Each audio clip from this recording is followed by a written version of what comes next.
Now, I guess the next question is, I should explain a little bit more mechanics.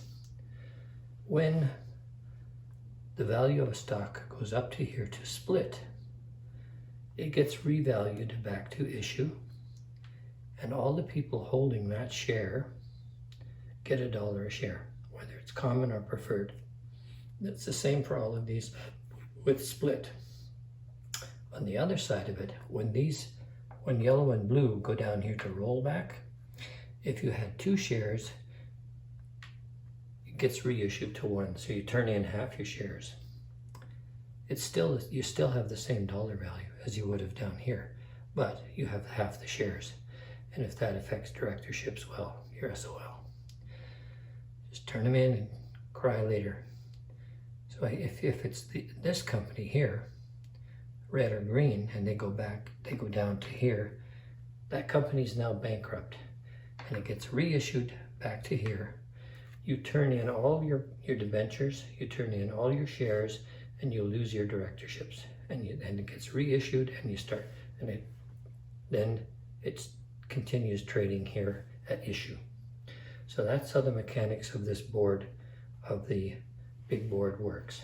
How does that change in value? There are basically 3 rings on the playing board. The outside ring is called the market trend indicator, and you can see there's one for each color: yellow, blue, red, green. So I always read from the yellow. So it's up, up, down, up. That tells you the direction, the trend. Okay, this is the market trend indicator. So when you shake the dice, say it's Mr. Black's turn. He goes 1, 2, 3. So we got 1, 2, 3. Okay, so he landed here. The market trend indicator says up, down, up, up. By how much? By 2. By this one. This tells you in ticks how many ticks the market changes by, and that tells you the trend. So it says up, down, up, up by 2. Up, down, up, up. So now that is the open for Mr. Black. He can now begin to trade. So I'll talk about that later, okay? So there is another part of the market called the promotional part, and that is when Mr. Black does transactions. It will affect the market. If he buys, they'll go up. If he sells, they go down. Whatever he buys or sells. But I'll get to that later. So that is basically how the big board works. Now, I could continue this a little farther if you're wondering what would happen next. Well, Mr. Black is going to record that he landed at Campson. So he would mark Campson on his proxy sheet, and then he can do transactions. And this here tells him the market is asking a price for green, red, or blue. The market is asking. If someone is asking a price, it means it's for sale. If there's no ask, it's not for sale. The same as on the other side.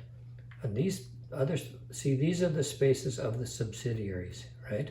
The solid colors are the subsidiaries, and I'll explain that after. But when you're not on a subsidiary, the market is bidding, which means the market's bidding, it wants to buy. You can sell if you want to. Here, you can sell yellow or green. Over here, you can sell blue or red. That's kind of how you interpret the space. These are the subsidiaries. That's where you're going to get all the asks. When you're not at a subsidiary, you're going to get bids, meaning you can sell your shares. The market's bidding for your shares. Here, the market is asking, means they want to sell. They're asking a price. You can buy. So that's how the big board works. Sometimes